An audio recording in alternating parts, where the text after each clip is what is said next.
लेखक की मेज से विकास कुमार झा का नमस्कार। पाकिस्तान की मलाला यूसुफजई के नाम से आप अनजान नहीं होंगे। बेहद कम उम्र में नोबेल प्राइज से नवाजी गई मलाला पाकिस्तान में वकालत करती हैं। शिक्षा के मुद्दे पर वे लगातार संघर्षरत रही हैं। मलाला ने एक बहुत खूबसूरत बात कही है। वो कहती हैं कि जब सारी दुनिया चुप हो जाती है, ऐसे में एक आवाज़ बेहद ताकतवर होती है। एक चुप दुनिया में उठी एक आवाज़ वाकई उसकी ताकत का जवाब नहीं होता है। भारतीय न्यायपालिका में एक ऐसी ही नाम है सुश्री कमलेश जैन, जिन्होंने वकालत के अपने लंबे कैरियर में कई ऐसे मौके पर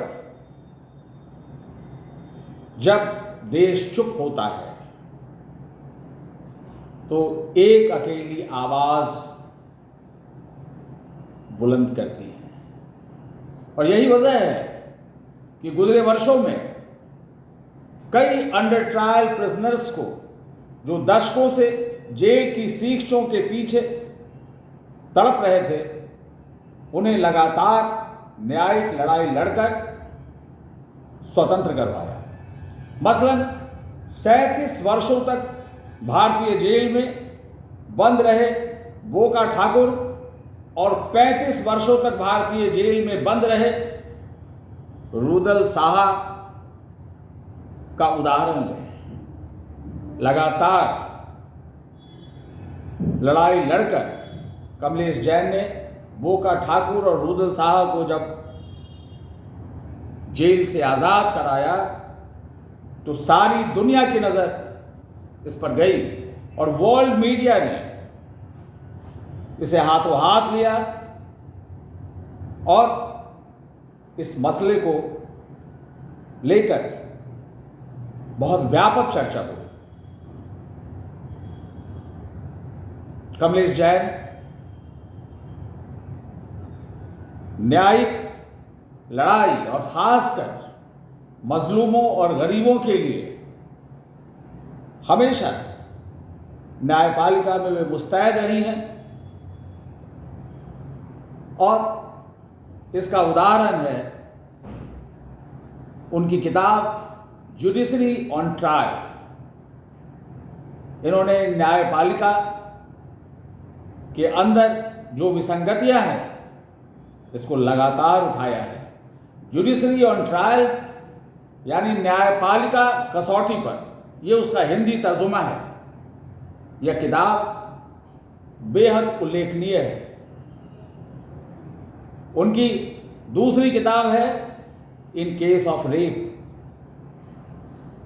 महिलाओं के मुद्दे पर भी सुश्री कमलेश जैन ने काफ़ी कुछ काम किया है और न्यायिक लड़ाई उन्होंने लड़ी। एसिड विक्टिम्स के लिए तो ख़ास तौर से। इसके अलावा भगत सिंह को फांसी, HIV एड्स, शताब्दी का सबसे बड़ा धोखा और मसीजीवी यानी लेखकों के जीवन की जो विडंबना होती है वो कॉपीराइट का मामला होता है।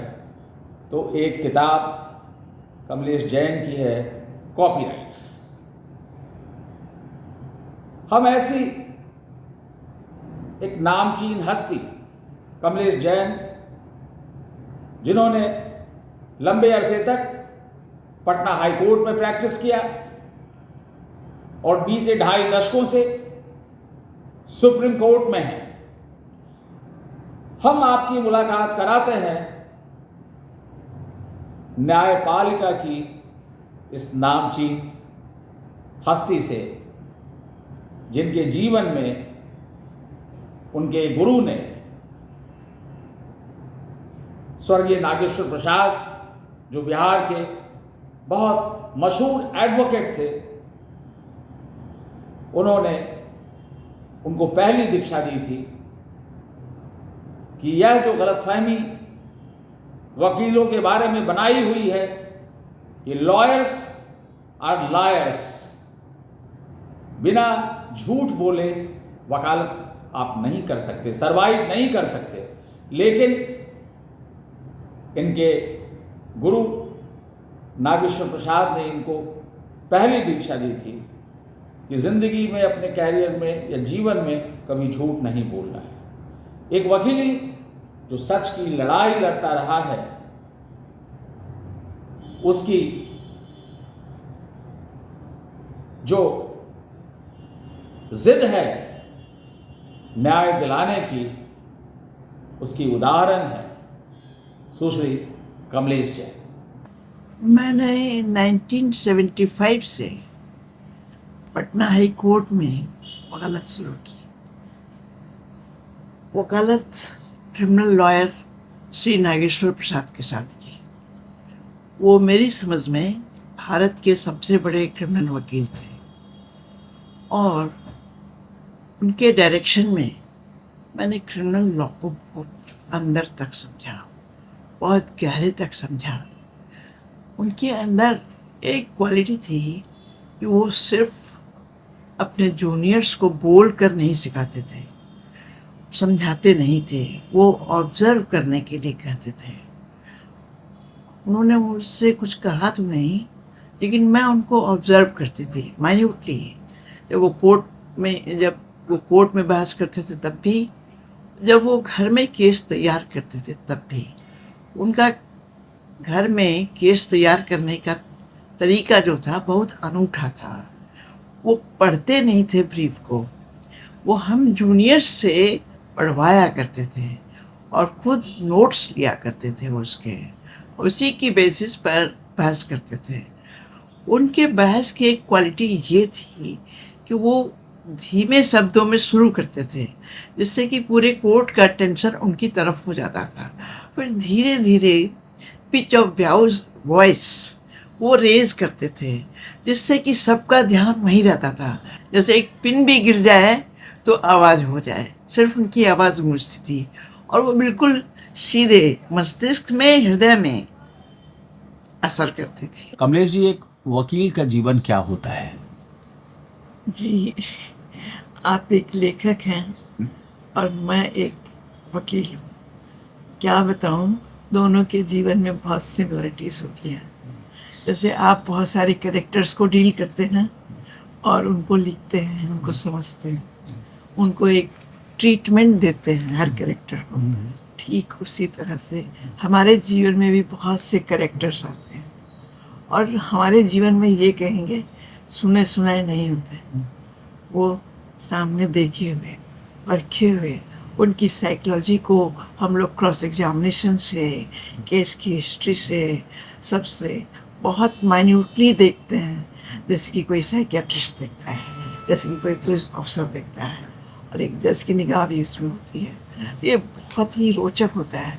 मैंने ही अपने करीब 50 वर्षों के वकालत में बहुत से कैरेक्टर्स देखे, बहुत से तो दिल पर चस्पा हो गए, उनकी याद भुलाई नहीं होती।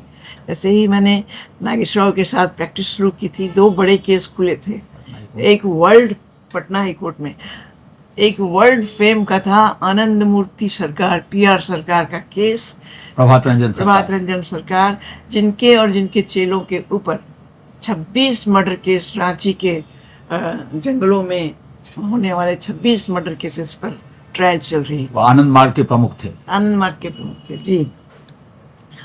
तो उस केस में मैं बिल्कुल नई थी, लेकिन मुझे स्पेशली इसलिए मतलब रखा गया या कुछ प्रोमिनेंस दिया गया मेरे सीनियर के द्वारा भी, क्योंकि मैं बंगला भी जानती थी।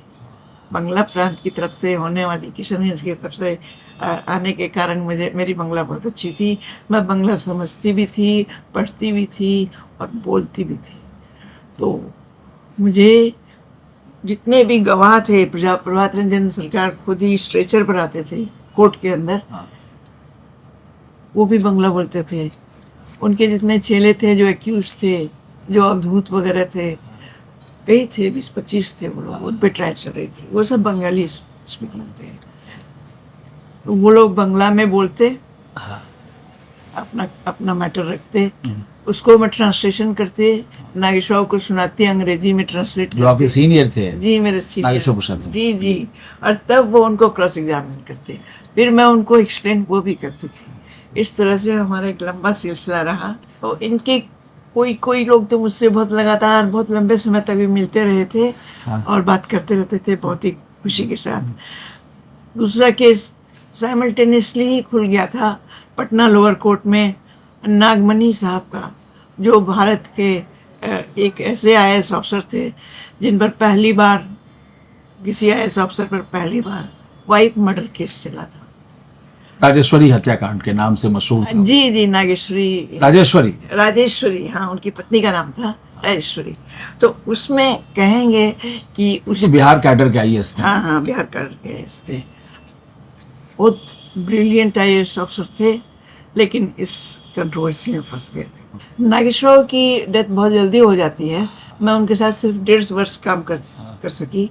उसके बाद 4-5 साल मैंने और काम किया अपने आप इंडिपेंडेंटली। तब भी मेरे पास अच्छे केस आते रहे, चूँकि क्रिमिनल केसेस में मेरी अच्छी प्रशंसा हो रही थी। लोग मुझे गुड जूनियर की तरह एक्सेप्ट करने लगे थे उनके टाइम में। तो मेरे पास इंडिपेंडेंट केसेस आने लगे क्रिमिनल के बहुत। इतने में क्या हुआ कि 82 में मेरे घर में मेरी शादी की बातचीत चलने लगी। जिन लोगों से बातचीत चलती वो इंसिस्ट करते कि वकालत छोड़ दे, वकालत छोड़ दे। तो फिर हमने डिसाइड कर लिया कि चलिए कर लेते हैं। तब मेरे भाई ने कहा कि बिना कोई नाम किए, बिना कुछ किए कैसे चली जाओगी? तो इतने भाग्य से न्यूज़पेपर में बोका ठाकुर का केस पब्लिश हुआ कि मधुबनी का एक दसई ठाकुर उर्फ बोका ठाकुर जेल में पड़ा हुआ है 37 साल से। इतनी का। और रुदल शाह का भी तो ऐसा ही था। रुदल शाह का भी कुछ महीनों बाद ही शायद आया था, ये कुछ हफ्ते बाद आ गया कि वो भी 35 साल से जेल में पड़ा हुआ है और रिहाई के बाद पड़ा हुआ है, 16 वर्ष रिहाई। तो मुझे बड़ा आश्चर्य हुआ। मैं सोचा इसमें काम तो किया ही जाए, इन दोनों को काम कर लेते हैं। तो इस तरह वकीलों की दुनिया में भी बहुत सारे एक से एक अजीबोगरीब और अपने दर्द से जूझते हुए या परेशानी मुश्किलों से जूझते हुए पात्र आते हैं। वो कितने बेदाग हैं और या निर्दोष हैं या दोषी हैं, ये तो बाद की बात है। लेकिन एक एडवोकेट के पास में, उनकी मेज़ पे तरह तरह के ऐसे चेहरे आते हैं जो कि बहुत मुसीबत ज़दा होते हैं। मैंने पहला पिटीशन बोका ठाकुर का अपने भाई के नाम से, चंदन जैन के नाम से डाला, उसको पिटिशनर बनाया। मैं उसमें एडवोकेट थी। कोर्ट ने बहुत जल्दी उसको डिसमिस किया। आप कौन होते हैं इस केस को फाइल करने वाले?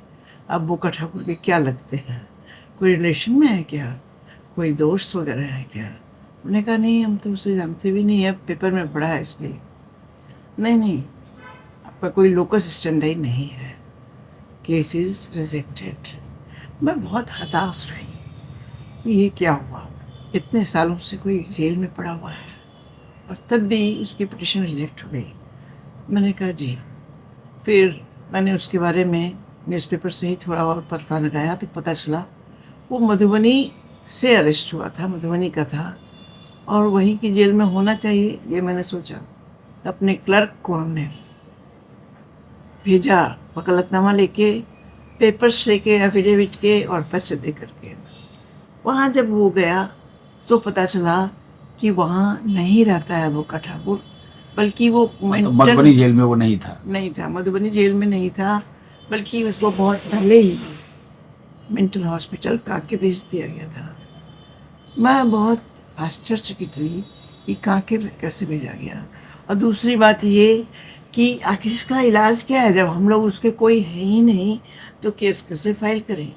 इतने में all India chief justice case का डिसीजन हो रहा था सुप्रीम कोर्ट में, जिसमें वन ऑफ द पर्सन्स थे हमारे कोर्ट के चीफ जस्टिस के बीएन सिंह, उन्हीं के मैटर पर ये केस इंस्टीट्यूट हुआ। बाकी उसके बाद उसमें सारे देश के चीफ जस्टिस को इंक्लूड किया गया और ये कहा गया कि जो जिस कोर्ट का जज है, अमूमन जिस कोर्ट का जज है उसी कोर्ट का चीफ जस्टिस वो नहीं हो सकता है, वो किसी दूसरे कोर्ट में दूसरे स्टेट में ट्रांसफ़र होगा।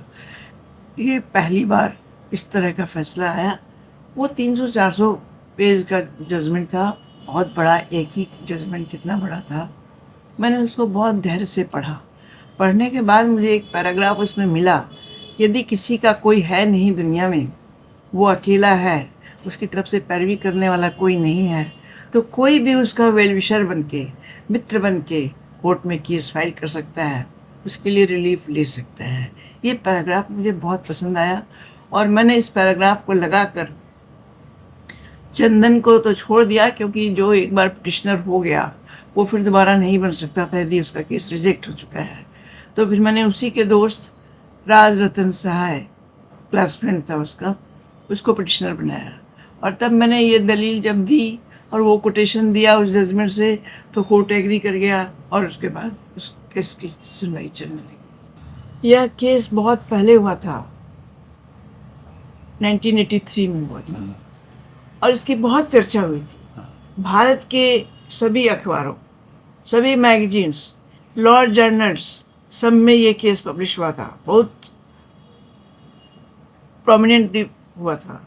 यही नहीं, पूरी दुनिया के 20 देशों में वहाँ के अखबारों के फर्स्ट पेज में, बॉक्स में इसकी न्यूज़ आई थी। ये इतना इम्पोर्टेंट था। उस समय जो भी टेलीविज़न थे, यूएस के, चाइना के, जहाँ तक मुझे याद है जापान के, वहाँ पर भी ये पब्लिश हुआ था। कई जगह मेरा इंटरव्यू भी लिया गया था।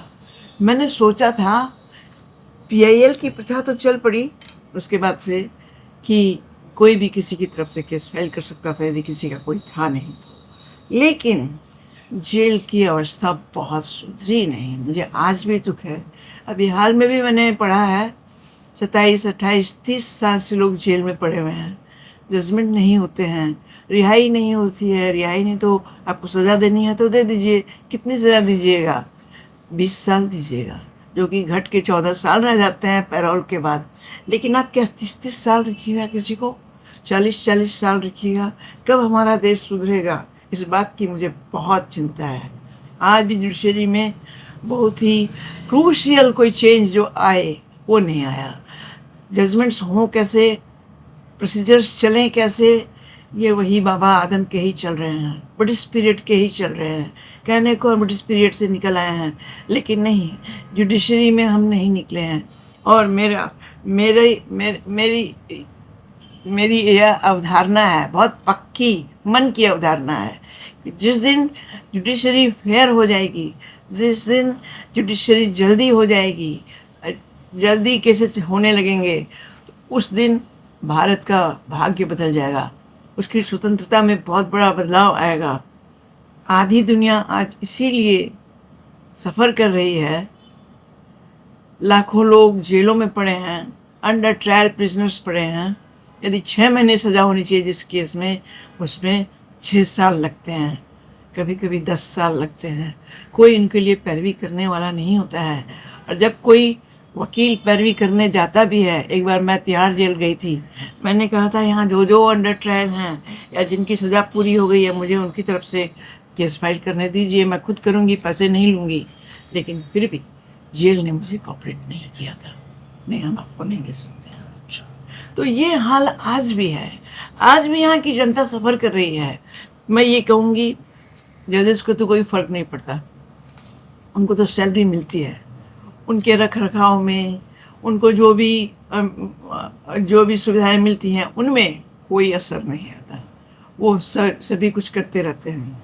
वकीलों को भी कोई असर नहीं आता। मैं तो कहूँगी कितनी बार वकील लोग एंजॉय करते हैं इस स्थिति को कि ठीक है, एक केस 25 साल चले, 30 साल चले, 10 साल चले, एक केस की जगह 5 केस फाइल हो जाएं और एक्यूज जो है परेशान हुए इधर से उधर, लेकिन उनको तो पैसा मिलता रहता है। अभी हाल मैं यहाँ सुप्रीम कोर्ट जब आई थी 2001 में, तब भी मैंने तिहाड़ जेल का इंस्पेक्शन किया, तब भी मैंने वहाँ के रजिस्टर्स देखे। मैंने यहाँ कोर्ट्स में देखा कि डाउरी केसेस में, मैट्रिमोनियल केसेस में लड़कियाँ 3-3, 4-4 जगह 3-3, 4-4 केस करती थी, कहीं डोमेस्टिक वायलेंस का, कहीं डाउरी का, और कहीं टॉर्चर का, हर तरह का 3-4 केस कर देती थी, कहीं मेंटेनेंस का। और जजेस भी उसमें, दिल्ली हाई कोर्ट में मैंने कुछ केसेस अटेंड किए थे, तो जजेस भी उसमें प्रेशर दिया करते थे, दीजिए, ज़्यादा पैसा दीजिए, इनको दीजिए, इतना एलिमनी दीजिए, उतना दीजिए, ये कीजिए। पुलिस भी प्रेशर करती थी। तो जो एक्यूज जो होता था, जो एक्यूज ने जो हस्बैंड होता था, उसकी जो फैमिली होती थी, वो बिल्कुल त्रस्त हो जाती थी। कई बार तो हस्बैंड सुसाइड ही कमिट कर लेता था। इस तरह का यहाँ पर ये बन चुका था, ग्रुप बन चुका था, पति बचाओ आंदोलन, और ये बहुत वाइड स्केल पे था। उसका जो उस समय जो चेयरमैन था, एक बंगाली, वो आया, वो खुद पीड़ित था। उसने मुझसे कहा कुछ कीजिए, कितने लड़के मर रहे हैं, कितने हस्बैंड्स को सुसाइड कमिट करना पड़ता है, नौकरी छूट जाती है, घर तबाह हो जाता है, और पूरा का पूरा घर जेल में हुआ करता था। तिहाड़ जेल में मैंने देखा पूरी की पूरी फैमिली, सास ससुर, ददिया ससुर, चचिया ससुर, चाचा, ताऊ, लड़का, सब, लड़कियां भी, वो भी जेल में हुआ करती थी। इस तरह से हमारे पास बहुत से इनोसेंट लोग आते हैं जो जिनके खिलाफ केस बहुत खराब बना दिया जाता है। तो एक बुद्धिमान वकील का काम है, खासकर क्रिमिनल केसेस में, कि वो एक एक वर्ड को, एक एक सेंटेंस को माइन्यूटली पढ़े, देखे, और ये कंक्लूजन, इस कंक्लूजन पर आए कैसे ये कहा गया था, और ये किस तरह से नहीं कहा जा सकता था। यदि ये सच्चा होता तो ये नहीं होता, और ये झूठा है तो ऐसे नहीं होता। कह सकते हैं एक अच्छा क्रिमिनल लॉयर एक अच्छा साइकियाट्रिस्ट भी होता है। बहुत अच्छी साइकोलॉजी, ह्यूमन साइकोलॉजी की स्टडी उसको होती है। लेकिन एक लेडी क्रिमिनल लॉयर हो, ये कैसा एक्सपीरियंस होता है? मुझे तो कोई देखकर, मेरा चेहरा, मोहरा, हाइट देख के विश्वास ही नहीं करता था कि मैं क्रिमिनल लॉयर हूँ। पहले तो यही नहीं कहता था कि आप वकील हैं, जब मैं परिचय। अरे ये क्रिमिनल, इसमें आपको वकील, क्रिमिनल केसेस की वकील बनने में कि कैसे रुझान हुआ इसका? मैं बचपन से, पिताजी न्यूज़पेपर पढ़ते थे तो मैं भी न्यूज़पेपर पढ़ती थी। उसमें मुझे सिर्फ क्राइम स्टोरीज ही पसंद आती थी। पढ़ती थी पूरे न्यूज़पेपर से, मुझे क्राइम, इसने मारा, ये पीटा, वो पीटा, ऐसे खून हुआ, वैसे खून। पता नहीं क्यों बचपन से था। जैसे ही मेरे पिता के दोस्त ने पूछा कि तुम किस लाइन में जाना चाहती हो, और आपके पिता पत्रकार थे? मेरे पिता पत्रकार थे, हाँ। तो उनकी दोस्ती थी अच्छी, कई जगह, पटना में भी थी। तो पटना में कोइंसिडेंटली उनकी दोस्ती थी नागेश्वरराव के बेटे के दोस्त से। उनके बेटे की ऑक्सीजन की फैक्ट्री थी पटना से थोड़ी सी दूर।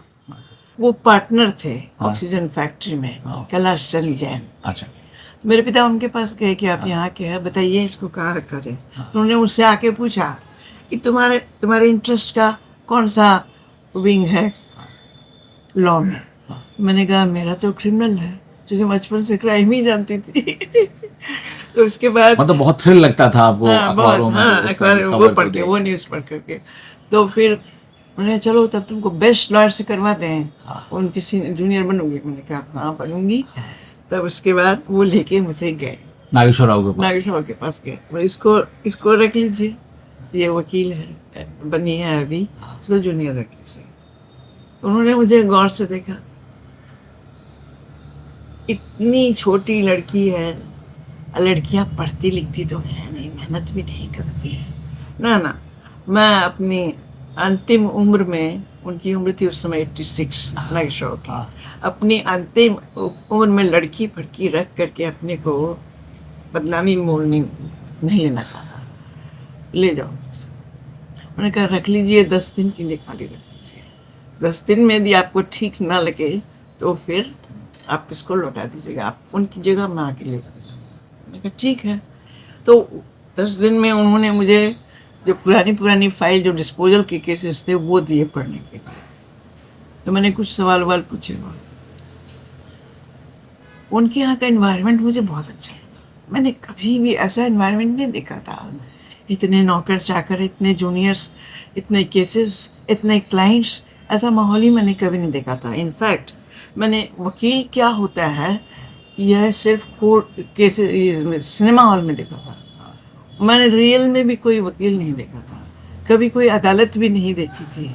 मेरे लिए सब कुछ बहुत अजूबा सा था, एक नई दुनिया थी। अंततोगत्वा उन्होंने आपको जब मैंने एक्सेप्ट कर लिया। हाँ, जब उन्होंने, उनके यहाँ था बाई टर्म, वो किसी केस में ड्राफ्ट करवाते थे, खुद करवाते थे। तो बड़े बड़े लोगों के भी कभी कभी नापसंद कर देते थे। हम लोग भी वही डिक्टेशन लेने वाले थे। उसके बाद मैंने देखा कि 3-4 दिन हो गए मेरे केस को आए हुए, और मैं बार बार कहती हूँ मुझे डिक्टेशन दीजिए, वो देते ही नहीं थे। जाओ ना, तुम तो घर की लड़की हो, बाद में करना। उसके बाद जो है मैंने गुस्सा हो करके उनके ऑफिस में बैठ के खुद ही ड्राफ्ट। आमतौर से सीनियर एडवोकेट्स अपने जूनियर द्वारा किए गए ड्राफ्ट पर बहुत भरोसा नहीं कर पाते। यह बात कमलेश को बहुत अखरती थी, लिहाजा उन्होंने एक दिन एक केस का खुद से ड्राफ्ट किया, और उन्हें खुद तो हिम्मत नहीं हुई, लेकिन अपने एक और सहयोगी को उन्होंने वो ड्राफ्ट थमाया और कहा कि नागेश्वर बाबू को वो ड्राफ्ट पढ़कर सुना दें। उन्होंने जब पढ़ा तो उन्होंने पूछा कि किसने ड्राफ्ट किया है ये? लेकिन इन्होंने ही किया है। तो चुप रहे, कुछ नहीं बोले, कोई गुस्सा नहीं दिखाया, कुछ नहीं। उसके बाद वो हमेशा मुझे ऐसा मौका देते थे कि मैं खुद ही ड्राफ्ट। फिर मैंने भी छोड़ दिया उनसे ड्राफ्ट करवाना, मतलब सिर्फ चेकअप करा लिया, लास्ट में दिखला लिया, लेकिन करने का मौका दिया। उन्होंने मुझे कोर्ट्स में भी जाने का मौका दिया था। वो क्या कहते थे? वो एंड जज द जज। वो थोड़े दिनों में समझ गए होंगे कि मैं शायद कुछ समझ लेती हूँ। मैं आकर के बोलती थी, वो वाले जो जज थे ना वो ऐसे थे, वो ऐसे थे, वैसे थे। वो वाले जो जज थे ना वो ऐसे थे, वैसे थे। जैसे एक जज थे, वो पूरी बहस सुनते थे, दोनों साइड की बहस सुनते रहते थे। अब कोर्ट में लगता भी था कि पिटिशनर से, चाहे अपोजिट पार्टी से, किससे कन्विंस हैं वो, उसके फेवर में फैसला देंगे। इसी तरह का एक केस हमने उस जगह में फाइल किया था।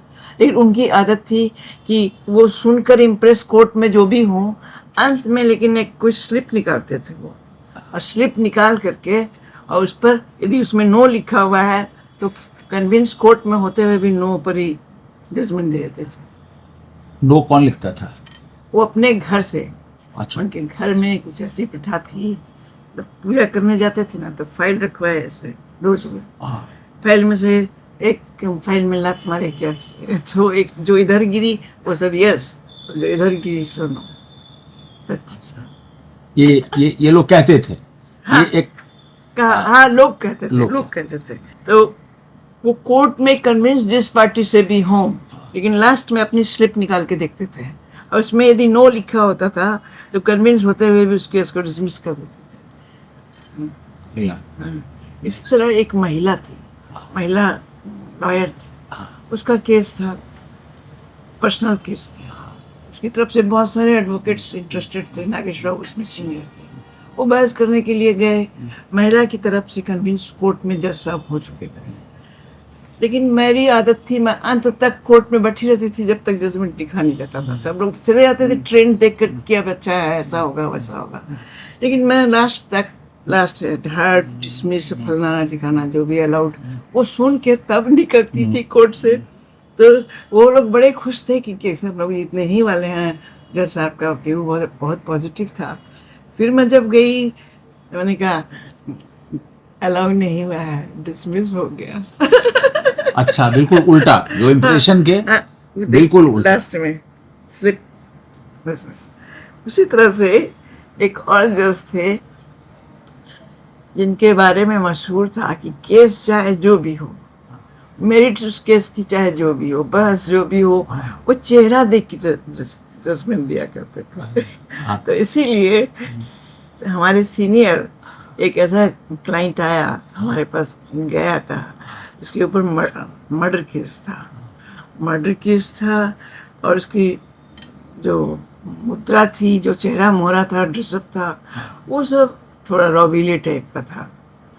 मतलब हाँ, दबंग टाइप का था। मूछें, हाँ हाँ, मूछें, कड़क कपड़े और बाल वैसे, मतलब हीरो वाले ऐसे। तो नायशा ने उसको देखा ऊपर से नीचे, केस कहाँ जाने वाला है, वहाँ जाने वाला है, पहले अपना ये हुलिया बदलो, बिना हुलिया बदले तुम अंदर गए तो ठीक नहीं होगा, क्या किया हम गया? बुलाएंगे ही वो। हाँ। तो वो उन्होंने बुलाया तो वो एकदम देहाती कपड़ा पहन करके बाल मूछ कटवा के और बाल गया, बाल छूट गया। चेहरा देख के वो फैसला करता। हाँ, चेहरा देख के फैसला करते थे।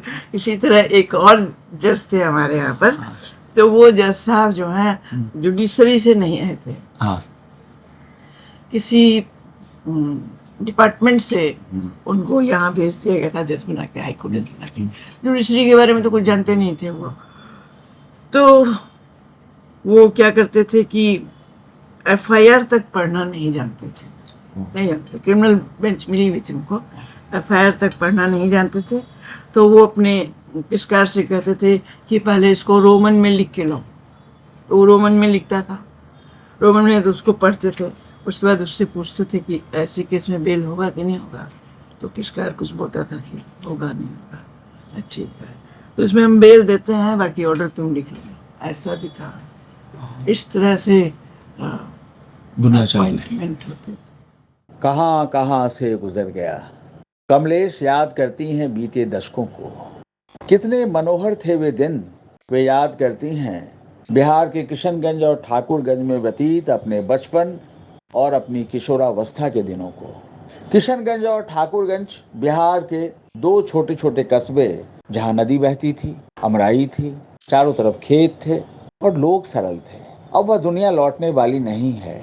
कमलेश याद करती हैं अपने पत्रकार पिता स्वर्गीय सूरजभान जैन और अपनी माँ शशि देवी जैन को, जो इस बात के लिए कटिबद्ध थे कि उनकी बेटी एक दिन वकील बनकर रहेगी। कमलेश जैन ने अपने माता पिता के जीवन काल में उनके स्वप्न को बढ़ चढ़कर पूरा किया।